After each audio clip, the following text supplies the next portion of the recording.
Merci. Je rajouterais juste qu'il y a aussi un autre travail qui est sur la gestion d'assortiment.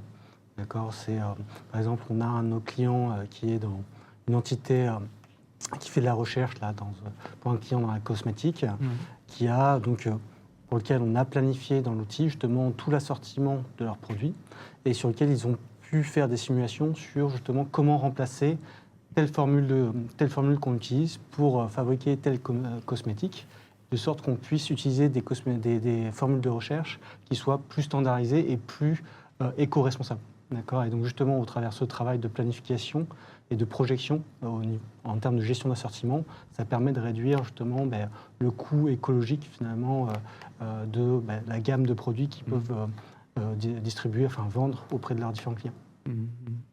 Et ça, c'est dans l'outil. C'est dans l'outil. Alors, c'est pas un standard. La solution est une boîte à outils. Après, effectivement, il y a tout un travail, pour expliquer un peu la démarche, il y a tout un travail de cadrage avec le client pour comprendre son besoin, pour finalement poser les différents process fonctionnels avec lui. Et ensuite, à ce moment-là, on va implémenter justement ces différents processus dans la solution.